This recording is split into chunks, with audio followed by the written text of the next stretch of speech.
는 국회와의 대립상을 타개할 목적으로 이 사건 계엄을 선포한 후 군경을 투입시켜 국회의 헌법상 권한 행사를 방해함으로써 국민 주권주의 및 민주주의를 부정하고 병력을 투입시켜 중앙선관위를 압수수색하도록 하는 등 헌법이 정한 통치구조를 무시하였으며 이 사건 포고령을 발령함으로써 국민의 기본권을 광범위하게 침해하였습니다.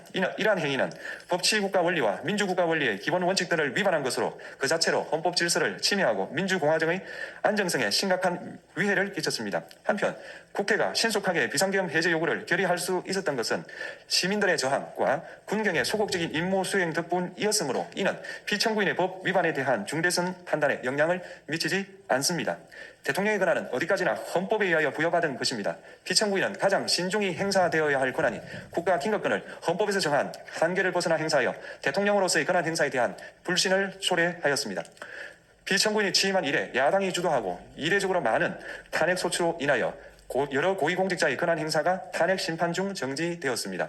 2025년도 예산안에 관하여 헌정사상 최초로 국회 예산결산특별위원회에서 정액 없이 감액에 대해서만 야당 단독으로 의결하였습니다. 피청구인이 수립한 주요 정책들은 야당의 반대로 시행될 수 없었고 야당은 정부가 반대하는 법률안을 일방적으로 통과시켜 피청구인의 제의 요구와 국회의 법률안 의결이 반복되기도 하였습니다. 그 과정에서 피청구인은 야당의 전횡으로 국정이 마비되고 국익이 현저히 저해되어 가고 있다고 인식하여 이를 어떻게든 타개하여야만 한다는 막중한 책임감을 느끼게 되었을 것으로 보입니다. 피청구인이 국회의 권한 행사가 권력 남용이라거나 국정 마비를 초래하는 행위라고 판단한 것은 정치적으로 존중되어야 합니다. 그러나 피청구인과 국회 사이에 발생한 대립은 일방의 책임에 속한다고 보기 어렵고 이는 민주주의 원리에 따라 해소되어야 할 정치의 문제입니다.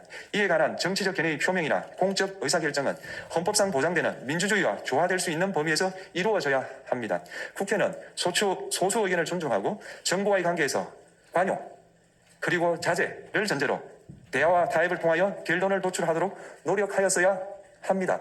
피청구인 역시 국회의 대표인 국회를 협치의 대상으로 존중하였어야 합니다. 그럼에도 불구하고 피청구인은 국회를 배제의 대상으로 삼았는데 이는 민주정치의 전제를 허무는 것으로 민주주의와 조화된다고 보기 어렵습니다.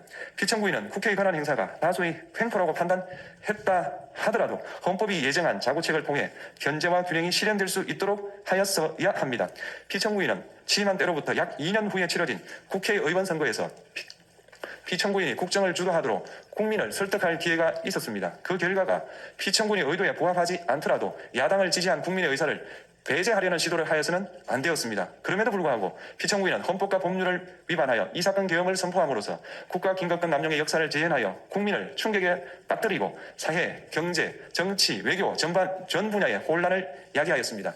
국민 모두의 대통령으로서 자신을 지지하는 국민을 초월하여 사회 공동체를 통합시켜야 할 책무를 위반하였습니다. 군경을 동원하여 국회 등 헌법기관의 권한을 훼손하고 국민의 기본적 인권을 침해함으로써 헌법소의 책무를 저버리고 민주공화국의 주권자인 대한국민의 신임을 중대하게 배반하였습니다.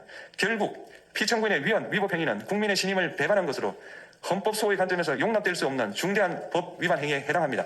피청구인의 법 위반 행위가 헌법 질서에 미친 부정적 영향과 파급 효과가 중대하므로 피청구인을 파면함으로써 얻는 헌법소의 이익이 대통령 파면에 따르는 국가적 손실을 압도할 정도로 크다고 인정됩니다. 이에 재판관 전원의 일치된 의견으로 주문을 선고합니다.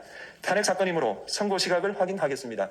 지금 시각은 오전 11시 22분입니다. 주문, 피청구인 대통령 윤석열을 파면한다. 마치겠습니다.